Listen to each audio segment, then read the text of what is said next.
Hello friends, இன்றைக்கி மருதாணி சேனலில் ரொம்ப ஈஸியான ஆயில் கம்மியாக யூஸ் பண்ணுற பெப்பர் சிக்கன் எப்படி செய்கிறதுன்னு பார்க்கலாம். நான் வந்து இன்றைக்கி மண் சட்டியில் செய்ய போகிறேன். மண் சட்டியை முன்னாடி அடுப்பில் வச்சுருக்கேன். இப்போ இதில் சிக்கன் போட்டுடலாம்.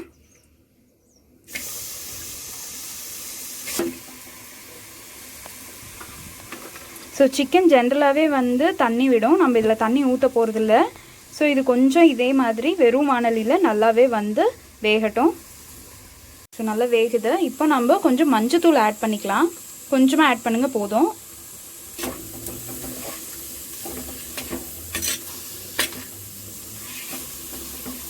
ஸோ பார்த்தீங்களா, சிக்கன் அதுவே தண்ணி விடுது. ஸோ நீங்கள் எக்ஸ்ட்ரா தண்ணி இப்போ ஊற்ற வேண்டிய அவசியம் இல்லை. ஸோ சிக்கன் வந்து நல்லா சுருங்கிடுச்சு. இந்த டைமில் நம்ம ஆனியன் ஆட் பண்ணிக்கலாம். இது கொஞ்சம் நல்லா வந்து உள்ளே பிளெண்ட் ஆகட்டும். அதுக்கப்புறம் நம்ம வந்து தக்காளி ஆட் பண்ணிக்கலாம். இப்போ நம்ம தக்காளியும் பச்சை மிளகாவும் ஆட் பண்ணிக்கலாம். எவ்வளோ அளவு ஆட் பண்ணணும் அப்படிங்கிறத நான் டிஸ்கிரிப்ஷனில் கொடுக்குறேன். ஸோ இந்த ஸ்டேட்டில் நம்ம கொஞ்சம் எண்ணெய் ஊற்றிக்கலாம். நீங்கள் ரொம்ப கொஞ்சமாக ஊற்றினாவே போதும், ரொம்ப அதிகம் தேவையில்லை. இதை நீங்கள் ஆயில் இல்லாமல் கூட செய்யலாம். ஸோ இப்போது ஒரு அரை டீஸ்பூன் அளவுக்கு கொத்தமல்லி தூள் ஆட் பண்ணிக்கோங்க.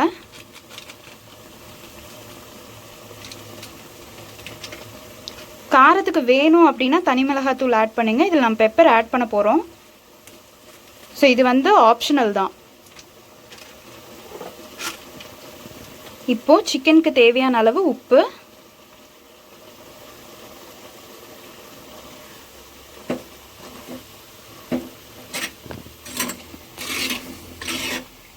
இதில் வந்து நம்ம இப்போ பெப்பர் ஆட் பண்ணிக்கலாம். பெப்பர் வந்து பவுடர் வந்து இப்போ போடாதீங்க, 1-2 நம்ம பொடிச்சு தான் போடணும். ஏன்னா அப்போ தான் இதில் இருக்கிற காரம் ஃபுல்லாக நம்மளுக்கு கிடைக்கும். லாஸ்ட்டாக இறக்குறப்போ 1 ஸ்பூன் பெப்பர் பவுடர் ஆட் பண்ணிக்கலாம்.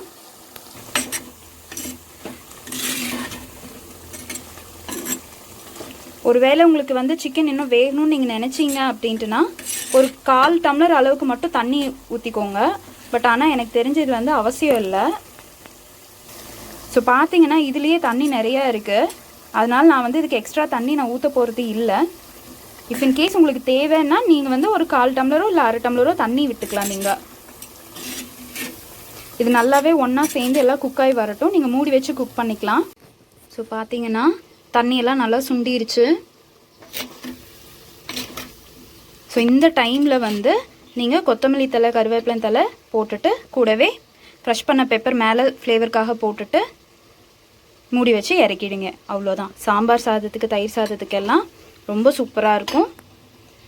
நீங்கள் வேணும்னா இன்னும் கூடயும் ட்ரையாக எடுத்துக்கலாம்.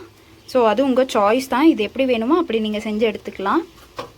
ட்ரை பண்ணி பாருங்கள், ரொம்ப நல்லாயிருக்கும். எப்படி இருக்குதுன்னு சொல்லிவிட்டு ஃபீட்பேக் சொல்லுங்கள்.